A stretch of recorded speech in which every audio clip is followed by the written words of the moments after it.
Hello everyone. I just want to let you know, give you an update on my journey, Lightboard journey.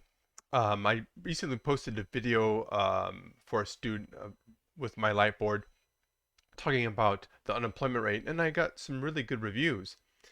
But I've made some major changes. Things have been working really, really fast in terms of my evolution with this technology. And I wanted to share with you kind of how I've gone through some stages in the use of this new teaching technology. And so what I want to do is let me bring up a nice presentation I've developed here. And I wanted to show you what a lightboard looks like in its kind of typical form. It's rather large, and these are in studios and they are really cool.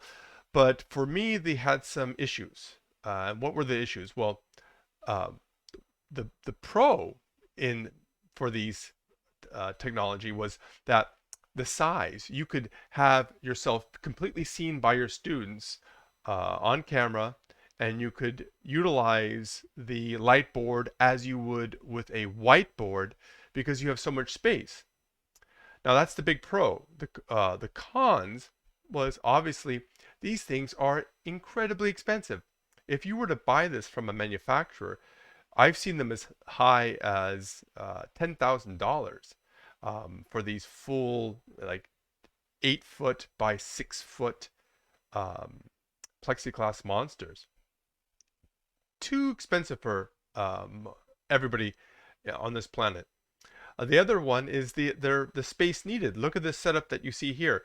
You've got um, lighting, backdrops. You need a rather large room to be dedicated to filming yourself with this lightboard, and very few people have that amount of space to dedicate to this. The other thing is, even though I teach full time, I'm not making these videos uh, 10 hours a day. So what do you do when you're not using the lightboard? Well, if you have this big thing right here, it's just going to stay in that room, and this means this room is not going to be really usable um, ever. So storage is a big issue. So my solution to this was I went and developed my own lightboard, and you can see here I made it a lot smaller, but enough to show at least my upper body on camera, and I have a lot of room to write with. So the development of this, I improved upon it, I think, was this is less expensive. I made this myself. I use scrap wood I have in my garage, and I use some framing brackets here. You can see my homemade stand here. The LED lights are linked all around the wood frame. So total cost about $175 in parts. It's easily stored. I can store this in in the side part of my room. These legs come off, so that could also make it more easily stored. So that's a big plus. I don't need as much space to film myself than I would with those big light boards. You can see here this fit on a dining room table. Now, what are the cons with this type of light board? Well, you don't see yourself in full view like you would with the other light board. So that is part of a con. But the pros for this light board soon to turn into cons over time. Why do you say? Why do you ask? Well, take a look at this table. Do you see this puzzle? My wife and children use this table to do their puzzles. And you can see this big black backdrop is in the middle of our living room. So even though this doesn't take as much space as with those other big light boards, it did take space in a living part of our room, and it was unusable. So I was forced to move this into my home office. And you could see here, when I moved it, I don't have as much space in my home office, and I had to fit this light board on my desk. And the pros now turned into cons. It was cramped. You can see here I usually have two monitors. One is my old laptop I use as a second monitor, and my primary laptop I have precariously positioned over here, which is always falling down. You can see I have my camera right here. You can't really see it behind this, the frame. And it was not working in terms of the space on this table. And you can see my light here. I have draped a sheet I'm using to create diffused lighting over here and over here. Also, I was only using a small portion of the plexiglass to draw on. This camera is filming me over here, and I'm writing on this little square area right here. So all of this other space was wasted. And so I got to think, can I improve upon this? And over the weekend, I worked very, very hard, and I came up with a new design. And so if I can get a drum roll, please, I'm going to present to you a new creation.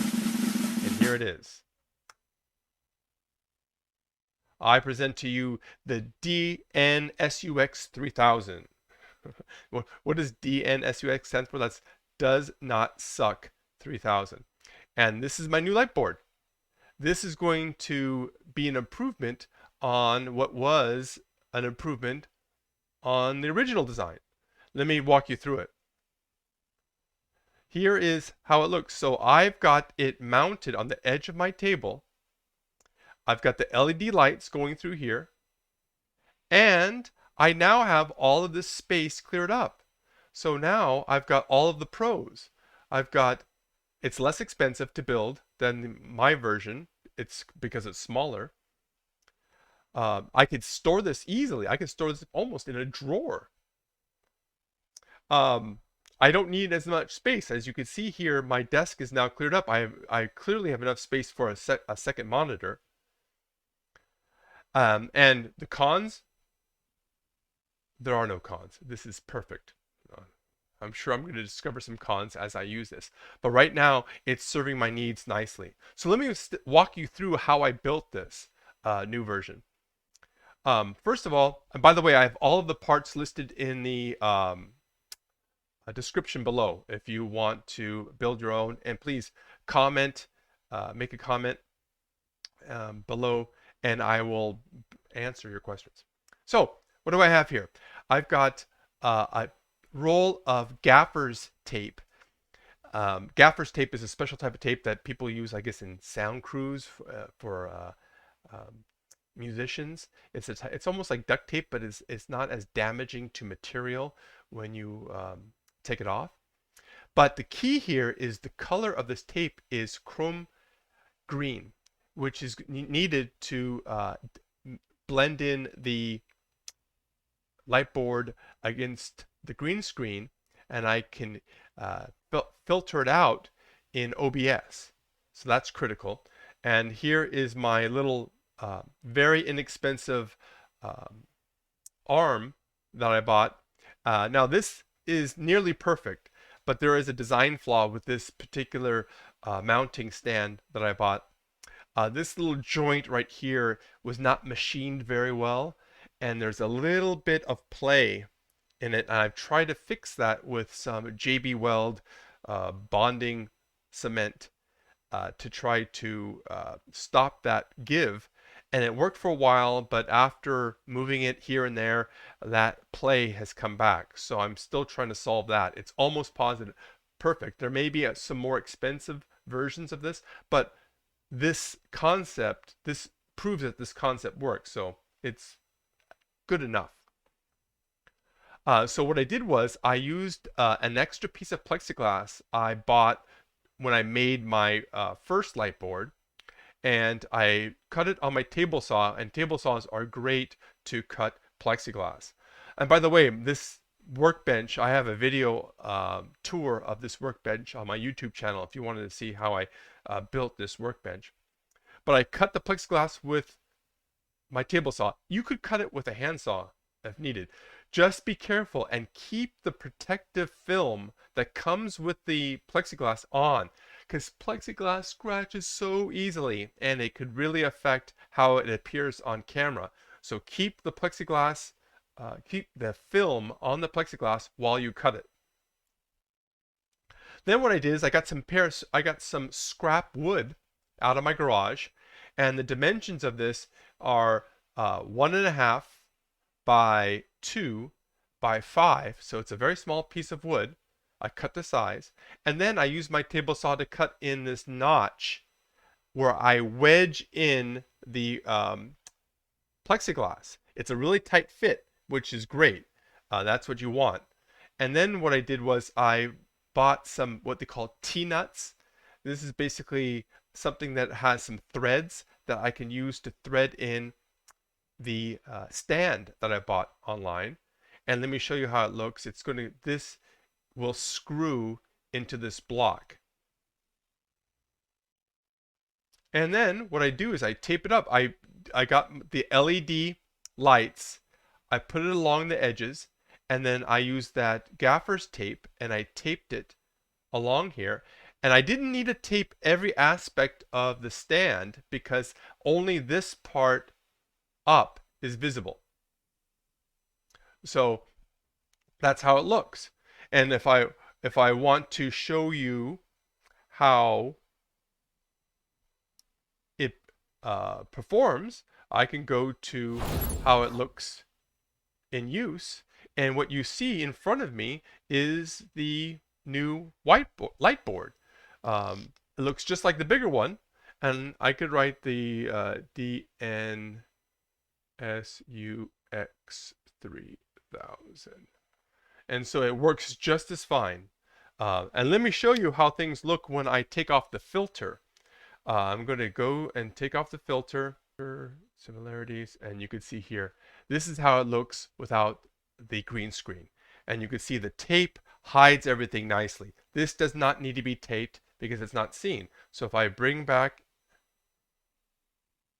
it to right about to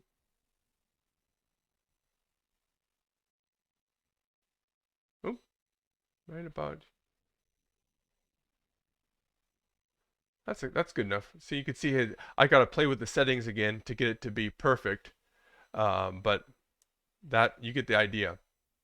And so you can see that this fits my needs much better than it did before. Now I have room for 2 monitors, and it's a vast improvement. So hopefully this is going to give you some inspiration. And again, just make a comment down below and I can give you some tips on how, or some information on how I designed it. That's all for now.